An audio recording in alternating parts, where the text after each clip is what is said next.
Hey guys, I'm PJ. And I'm Thomas. And today we wanted to share our thoughts and reactions after watching Heartstopper. Okay, here we go.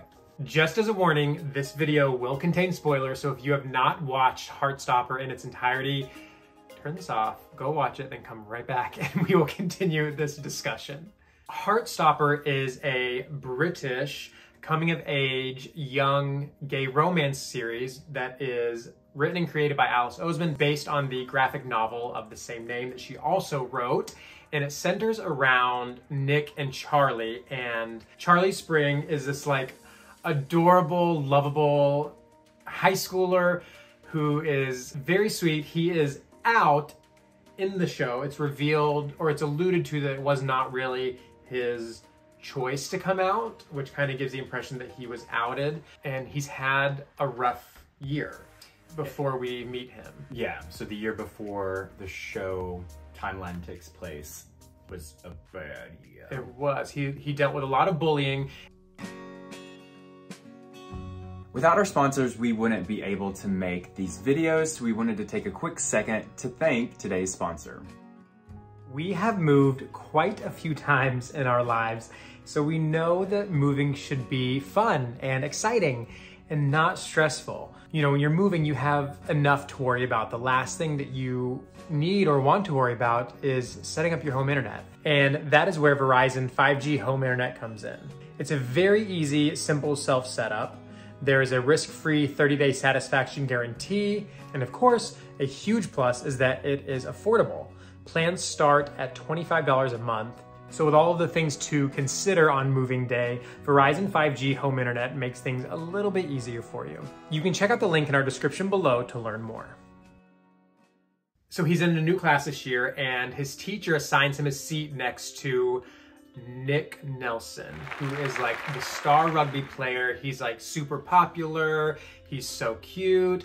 And the moment that Charlie sees him, it's like, ah. That's one of the things that I love about this show, is it does feel very much like a graphic novel in how they have like little doodles and animations on the screen to let you know when something is like a deep feeling moment. So it's like whenever he sees him, it's like it plays the Heartstopper music that I love, and then there's like little leaves Or hearts. and hearts, leaves. Well, there's leaves and hearts, and then sometimes there's like electricity, and like they flutter and flow past them. And that's kind of to let the audience know that There's some feelings happening. exactly, there's a connection. So, and they sit next to each other, and it's like they say hi. Like the way they say hi, it's kind of like just this sweet little moment between them. And then throughout that episode, they just keep running into each other in the halls and on the way to class, and they just keep saying hi, hi, hi.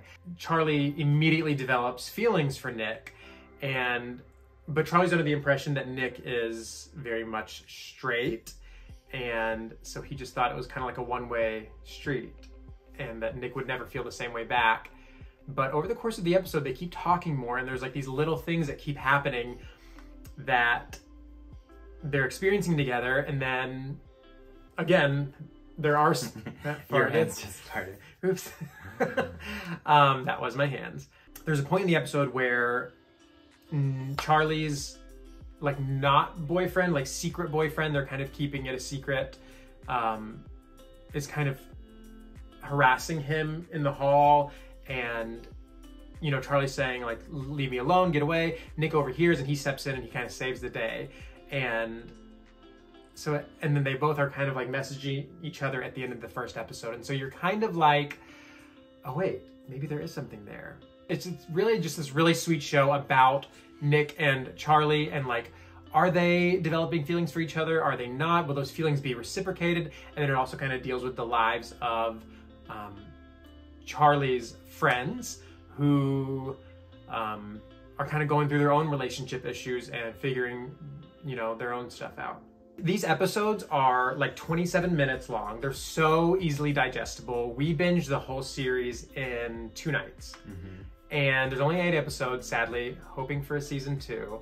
But all the episodes are named things like Meet and Crush and Kiss and Secret and Friend. And so at the beginning of each episode, they kind of give you the title, so you're kind of like anticipating what the episode's gonna be about.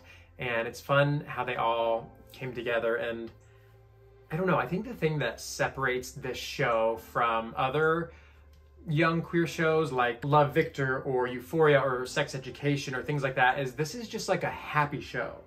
Like there wasn't drama for drama's sake. It was just like, I don't know, a happy, fresh little show. And like you, at the end of every episode, even if something not so pleasant happened, you still felt like, I don't know, it's a feel-good show. For sure. PJ, how did you feel watching the show? You know, obviously we both grew up having to hide who we were for a number of years, and it's stressful, and like the trauma that I feel like a lot of gay people go through, feeling the need to hide who they truly are for so long. It's like, how did you feel watching that and seeing that, you know, Charlie kind of went through the same things that you did? Yeah, so whenever the part where it started talking about bullying and his previous year, I kind of went through something similar with that when I was in probably the 7th grade, is when it really started that people were starting to say things. And so middle school for me was a bit touchy, and there were a few people throughout my middle school days that I could be like, these are the 4 or 5 people that were constantly saying something or picking on me because they assumed that I was gay or just wanted to make fun of me. So I was really connecting to when he shared those feelings about getting picked on at school. And then really just him meeting Nick, and then, you know, not instantly, but you could tell that there was some type of like connection. And then he had, you know, over time developed a crush for Nick. And it was kind of similar for me. Like I would become friends with guys, and for me in some situations it would turn into like I would have feelings that were more outside of a friendship. And I mean, back in that time and day, the storyline of Heartstopper didn't happen, and I mean, sure it did in some cases, but it did not happen for the most part. This was like in the early late 90s, early 2000s, and like when those things would happen, I'd be like, oh my gosh, this really takes me back to when I was 13 or 14 in school, and all of the feelings that he was having, and I really connected to it. I know. But what about you? So when you started watching the show, what were some of the feelings that you had or memories that you had from when you were in middle school and high school? I feel like that's the thing about Heartstopper. It is such a feelings show. Yeah. Like the way they do the music and the writing and like the actors are so good, and many of them were first time actors. Oh, I didn't which know is that. Yeah, like the guy who played Charlie, Joe Locke, he had never acted before. Wow. I know. So like they were just, I don't know, they were so good. So it really brings out a lot of feelings when you are watching it. But I don't know, I felt more hopeful than anything whenever I was watching it, because I was like, oh, hopefully like this next generation growing up will be more comfortable coming out and being themselves and being true to who they are. But it's like, you know, seeing someone for the first time and having a crush on them and like knowing that they're straight. Like I can remember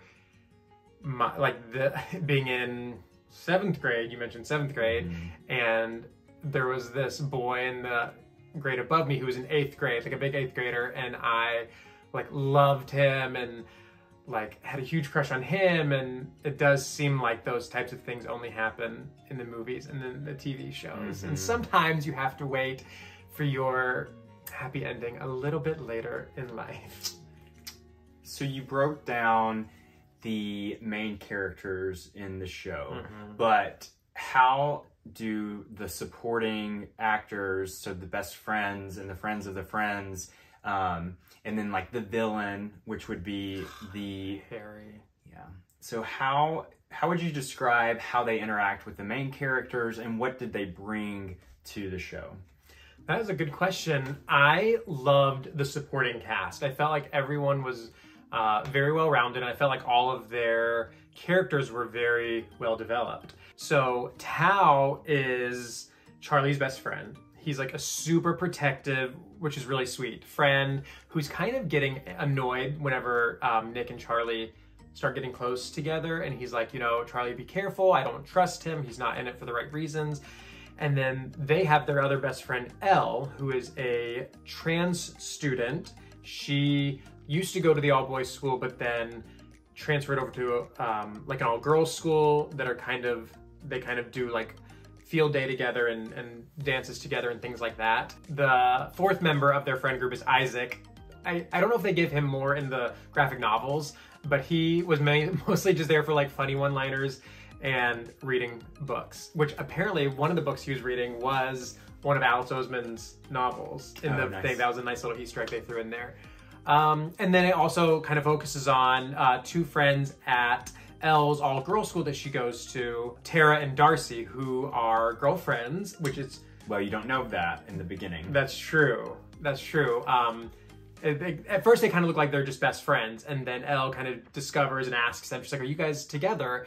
And they're kind of hesitant because they're not out in their school yet, and so, but they feel like they can trust Elle, and they're like, yeah, we are, and then it becomes this like bonding moment, and the whole show, it's like every time that one of the characters reveals that like they're gay or that they're with, you know, they're together with someone, it's like there's just like this warm reception that kind of makes you feel good inside, and you're like, oh, you like root for them, like you love to see that kind of camaraderie and like that support system that these characters in this show have. Mm-hmm. If you had to pick one scene in the show that was your favorite scene, or you just liked how it was put together, what would it be? God, well, there are so many scenes, there's so many good scenes that I'm like, it's hard to choose. But one of the things that I loved, I already mentioned like the doodles that they do, but I loved this one scene in the second episode called Crush, where Nick and Charlie hang out together. They start spending more time together, and they go to, I think, Nick's house, and it's like a snow day, or maybe it's Charlie's house, I don't know. And it's like a snow day, and they're like playing with the dog, and they're like playing in the snow, and then they're watching a movie, or they're watching TV, and Charlie fell asleep, and they're sitting next to each other on the couch, and like Nick, it was the first time, I feel like, one of the first times that you got a true sense that you're like, oh, Nick does have feelings for Charlie, and it was like, whenever he wanted to put his hand over his hand, you remember? And like the electricity, it's like, you as a viewer, you felt that. And it's because of like the way they shot it, and like the sounds they used, and like the visualizations and the animations. So I feel like that was a really strong scene. So here is a devil's advocate question. Okay. If there was anything about the show that you feel could have been done better, what would it be? Like, what would you pick out to do better? I really don't know. I honestly, I thought this show was pretty close to perfect as you could get. One thing I liked that they didn't do is they did not do like the cliche, like teen TV series movie thing where like at the end there was like this big proclamation of love and like in front of the whole school, and like they kissed and like declared their love, because it's like that literally has never happened in the history of true life ever, I'm sure. And so it felt good that didn't happen, and instead it was like a small quiet moment between them in the hallway and then later on the beach. I think that the only thing is I would have made the episodes an hour long. That's it. They were too short. It was such a cute, because one of the biggest things that I've taken away from this show is honestly the music. Like every song was so perfectly fit into the scene that you really felt, it felt like you were immersed in the scene. So I found the music, I found all the songs on a playlist, and I've just been listening to them for the past week because they're a vibe. But what about you? What's one thing that you wish they would have done differently? If I had to give an answer for that, it would be between Charlie and Ben. So it talks about, you get the point of what their relationship was from the previous year throughout different episodes. I think that they could have used that a little bit more in the beginning and actually show the viewer what that relationship was like and what they were feeling, and maybe spent that, because I relate to that, because before Thomas, I was in a really bad relationship. And I know that Charlie and Ben weren't in a relationship, but it brought up the memory of being in a bad relationship that was not fun to be in. And like, I thought that it was okay during the time, and then it took going through that and then meeting someone who treated me well to realize how bad of a situation I was in. And I just feel like they could have explored that a little bit more. And I think it would have, and maybe that could be something that they go back into, but it would have been neat to see like how he went through a really crappy situation where it was more just like hookups and very confusing to an actual relationship where there were feelings on both sides, and it wasn't just hookup, and it was more about liking someone and all the feelings that you get from falling in love. Regarding his ex-boyfriend, it was like there were certain things that it's like, I know that the show wanted you to dislike him at first because it's like he's seen as the one who wanted to keep them a secret, but then I found myself being like, well, you know, in his defense, like he wasn't ready to come out, and it is a scary time, but then it's kind of like, but you don't have to be such a jerk about it, because he really was not nice to Charlie. Yeah. Beyond just like wanting to keep them a secret.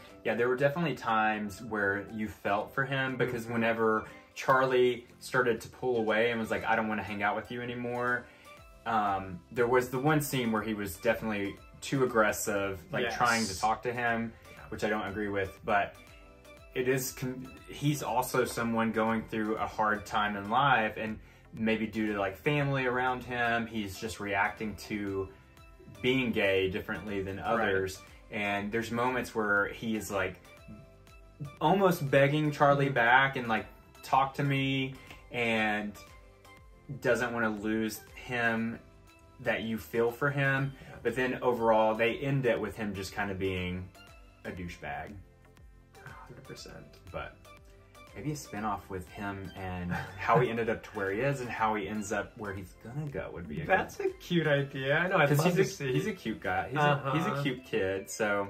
I feel like I did some like Instagram stalking, and I'm almost 100% sure that he and Charlie are together in real life. Yeah, I was shocked when you told me that. And which is really cute. So Thomas did a great job of giving you guys a glimpse of what this show offers and why you should watch it. But this is just like snippets of the show. It is a great series, and we highly recommend it. But yeah, that was just the tip of the iceberg. Why don't we continue this discussion in the comments? Like if you guys connected to a scene or a character or anything about the show, whatever you loved about it, whatever you didn't love about it, let us know in the comments, because we would love to continue this discussion. I feel like this is a really revolutionary show in its depictions of young gay love and friendship, and it felt just very realistic. Even though it's been a long time since we were in high school, it's still, I think it's a testament to the power of the show, how it brought up those very real feelings that we all go through. I will say one thing that I was shocked about, whenever we pulled it up to watch the series, it was actually in the top 10, which was surprising to me because it was a show with gay main characters. Yes. And so I loved that it was in the top 10 for a bit and wasn't it I think trending on Twitter? Yes, it was like #1 on Twitter, I think. I mean, I'm hoping that only encourages like more seasons and then like other shows with, you know, this type of storytelling. All right, well, I feel like that concludes our discussion on Heartstopper. We loved it. We know you guys are gonna love it too. If you have not seen it already, go watch it immediately, and then let's continue this discussion in the comments below. As always, thank you guys so much for watching, and we will see you next week.